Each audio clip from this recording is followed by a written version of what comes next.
اقرار الحسن نے پاکستانی تعلیمی نظام اور اسکولوں میں ہونے والے گھٹیا فیل کے بارے میں ایک دل خراش واقعہ بیان کیا کہ یہ بریک ختم ہونے کے بعد کا وقت تھا۔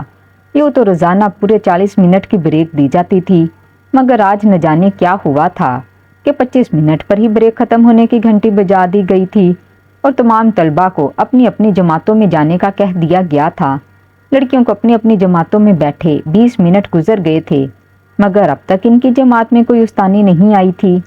یوں تو سب تک اڑتی اڑتی خبر پہنچ چکی تھی کہ آج اسکول میں کوئی غیر معمولی واقعہ ہوا ہے، لیکن وہ واقعہ کیا تھا؟ اس بارے میں بچیاں ابھی تک اپنی اپنی سوچ کے مطابق چہمگوئیاں کرنے میں مصروف تھی کہ تب ہی اسپیکر پر ابھرنے والی آواز نے سب کو اپنی طرف متوجہ کر دیا تھا۔ سبھی کے کان کھڑے ہو چکے تھے۔ اسکول کی پرنسپل نے اسکول میں موجود تمام بچیوں کو اسکول کے گراؤنڈ میں جمع ہونے کو کہا تھا، جس کے بعد ساری بچیاں اپنی اپنی جماعتوں سے نکلی تھیں اور بھاگتے بھاگتے گراؤنڈ میں آ کر جمع ہوتے جا رہی تھیں۔ گراؤنڈ میں پرنسپل کے اسکول کا تمام سٹاف موجود تھا۔ مالی اور آیا بھی وہیں پر تھیں۔ اسکول کے گارڈز کو بھی بلوایا گیا تھا۔ تمام بچیوں کو قطاریں بنوا کر کھڑا کیا گیا اور اس کے بعد پرنسپل نے استانیوں کو کوئی اشارہ کیا تھا، جس کے بعد استانیاں ایک ایک کر کے قطار کی طرف بڑھتیں، بچیوں کی چیکنگ کرنے لگیں۔ بچیوں کو خود سمجھ نہیں آ رہا تھا کہ یہ سب کیا ہو رہا تھا۔ پہلے ہنگامی صورتحال میں گراؤنڈ میں بلوانا اور اب یہ چیکنگ۔ بار بار پوچھنے پر بھی انہیں استانیوں کی طرف سے کوئی جواب نہیں ملا تھا۔ جب ساری بچیوں کی چیکنگ کر لی گئی تو اس کے بعد پرنسپل نے آیا اور اسکول گیٹ پر موجود چپڑاسی کو اسکول کے اندرونی حصے کی جانب بھیجا تھا تاکہ وہ اندر جا کر اچھی طرح چیک کر کے آئیں کہ کہیں کوئی بچی اندر تو نہیں۔ 10 منٹ بعد وہ لوگ بھی واپس آ گئے تھے اور پرنسپل کو اندر کسی کے نہ ہونے کا بتایا تھا، جس کے بعد پرنسپل کے چہرے پر پریشانی کے تاثرات مزید ابھر آئے تھے۔ پرنسپل نے پرسوز نظر تمام بچیوں پر ڈالی تھی اور اس کے بعد انہیں اپنے اپنے کلاس روم میں جانے کی اجازت دے دی تھی۔ بچیاں یوں ہی قطاروں کی شکل میں اسکول کے اندرونی حصے کی جانب بڑھنے لگی تھیں۔ جب ان کے کچھ فاصلے پر کھڑی پرنسپل گہری نظروں سے انہیں جاتا ہوا دیکھنے لگی تھی۔ تمام بچیوں کو کلاس روم میں بھیجنے کے بعد پرنسپل نے ایک مرتبہ پھر سے سارے اسٹاف کو اسٹاف روم میں بلایا تھا اور پچھلے 1 گھنٹے سے جاری شدہ میٹنگ پھر سے شروع کر دی گئی تھی۔ اسکول کی پرنسپل سخت پریشان تھی۔ اسے کچھ سمجھ نہیں آ رہا تھا کہ وہ کیا کرے اور کیا نہیں۔ اس سے کچھ بھی کر کے حقیقت کا پتہ چلانا تھا، نہیں تو بات اس کی نوکری پر آ سکتی تھی، اور صرف اسی کی نوکری نہیں بلکہ آج جو واقعہ ہوا تھا، اگر وہ غلطی سے بھی باہر نکل جاتا تو اسکول کی ساری ساکھ خراب ہو جانی تھی۔ لیکن پرنسپل کو سمجھ ہی نہیں آ رہا تھا کہ وہ حقیقت تک کیسے پہنچے۔ کوئی اتنی چھوٹی بات تو نہ تھی جسے نظر انداز کر دیا جاتا یا بھلا دیا جاتا۔ کوئی ادارہ بھلا کیسے یہ بات برداشت کر سکتا ہے کہ اس کے ادارے کے اندر کوئی غلط کام ہو رہا ہو، اور کام بھی ایسا جس پر یقین کرنا بھی مشکل ہو۔ پرنسپل ایک مرتبہ پھر سے 1 گھنٹہ قبل ہونے والے واقعے پر نظر ثانی کرنے لگی تھی۔ 11:15 کا وقت تھا۔ اسکول کی بریک ہوئی ابھی صرف 10 منٹ ہی گزرے تھے جب پرنسپل نے اپنے لیے لنچ منگوایا تھا اور پھر اپنے کمرے سے نکل کر اسٹاف روم کی طرف آ گئی تاکہ اسٹاف روم میں ٹیچروں کو آگاہ کر سکے کہ آج تمام بچیوں کی ڈائری پر فرسٹ ٹرم کی ڈیٹ شیٹ لازمی لکھوانی ہے، کیونکہ امتحانات شروع ہونے میں صرف 5 دن باقی رہ گئے تھے۔ یہی سب کہنے وہ اسٹاف روم میں آئی تھی، لیکن جو ہی وہ اسٹاف روم کے دروازے پر پہنچی، عین اسی وقت اس کے کانوں میں کسی نومولود بچے کے رونے کی آواز سنائی دی تھی۔ پرنسپل نے مڑ کر اپنے ارد گرد دیکھا۔ اسکول میں نومولود بچے کے رونے کی آواز حیران کن تھی۔ یہ آواز تو صرف ہسپتالوں اور کلینک وغیرہ پر سنی جاتی ہے، تو پھر اسکول میں ایک لمحے کو پرنسپل نے سوچا کہ شاید کسی بچی کی ماں اسکول آئی ہو اور اس کے ساتھ کوئی بچہ ہو۔ لیکن پھر سوچنے والی بات یہ تھی، اگر کوئی عورت آئی بھی تھی تو اس قدر چھوٹے بچے کو ساتھ کس طرح لا سکتی تھی، کیونکہ جو آواز آئی تھی وہ آواز ایسی تھی جیسے کوئی بچہ ابھی دنیا میں آیا ہو اور یہ اس بچے کے رونے کی پہلی آواز ہو۔ پرنسپل کو دروازے پر کھڑا دیکھ کر کچھ ٹیچرز بھی اٹھ کر اس کے آس پاس آن کھڑی ہوئی تھی اور انہوں نے بھی وہ آواز بخوبی سنی تھی۔ بچے کے رونے کی آواز بس تھوڑی ہی دیر آئی تھی، اس کے بعد خاموشی چھا گئی تھی۔ پرنسپل حیرانگی سے دوسروں کی جانب دیکھتی ہوئی آواز کے تعاقب میں چل پڑی تھی۔ ٹیچرز بھی مارے تجسس کے اس کے پیچھے پیچھے ہی ہو رہے تھے اور ان کو یہ بات سمجھنے میں دیر نہ لگی تھی کہ بلا شبہ یہ آواز اسٹاف روم کے ٹوائلٹ سے ہی آ رہی تھی جہاں ٹیچرز تھے، اور یہی بات ان سب کے لیے زیادہ حیران کن تھی کہ ان میں سے تو کوئی بھی ٹیچر اس حالت میں نہ تھی۔ تو پھر سوال یہ پیدا ہوتا تھا کہ آخر اسٹاف واش روم میں تھا کون؟ وہ سب چلتی ہوئی واش روم کے دروازے پر پہنچ چکی تھیں۔ واش روم کا دروازہ کھلا ہوا تھا جس کی وجہ سے وہ اندر کے مناظر بغیر کسی دخل کے دیکھ سکتی تھیں۔ جو ہی انہوں نے سامنے دیکھا، ایک دم سے سب حیرت کے گہرے سمندر میں اتر گئی تھیں۔ سامنے کا منظر دیکھ کر ان کی آنکھیں حیرت سے پھٹی کی پھٹی رہ گئی تھیں۔ انہوں نے دیکھا کہ ان کے سامنے ایک 7 سالہ بچی جو کہ دوم کلاس کی طالبہ تھیں، اپنے ہاتھوں میں ایک نومولود بچی کو اٹھائے اس کو الٹ پلٹ کر دیکھنے میں مصروف تھی، اور دوسرا ہاتھ اس نے زور سے نومولود بچی کے منہ پر رکھا ہوا تھا تاکہ اس کے رونے کی آواز باہر نہ آئے۔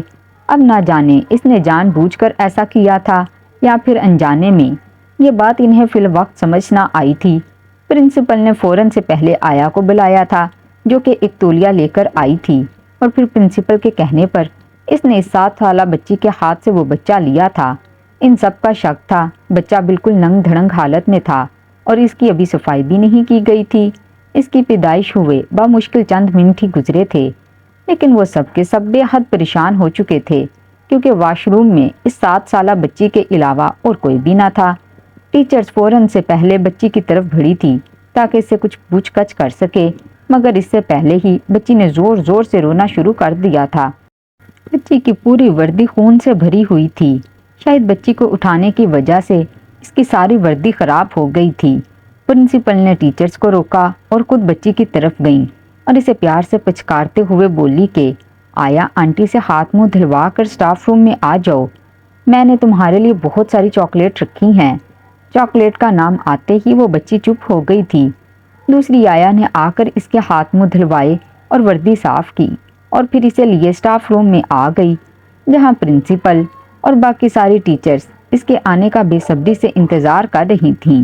اس کے آتے ہی پرنسپل نے اسے چاکلیٹ پکڑائی اور پھر بچے کی طرف اشارہ کرتے ہوئے پوچھا کہ یہ بیبی کون ہے؟ اس پر وہ بچی کہنے لگی یہ تو ادھر واش روم کے بیسن میں پڑا تھا، واش روم گئی تو یہ بچہ وہاں پڑا تھا، اور جب اس نے اسے اٹھایا تو وہ بچہ رونے لگ گیا۔ پرنسپل نے اسے کہا اب ٹیچرز کے واش روم میں گئی کیوں تھی؟ آپ جانتی ہو نا اسٹوڈنٹس کے لیے الگ واش روم ہے، پھر اس واش روم میں آپ کو کس نے بھیجا تھا؟ اس سے پہلے کہ وہ بچی کوئی جواب دیتی، اسٹاف کی ایک ٹیچر بول پڑی تھی۔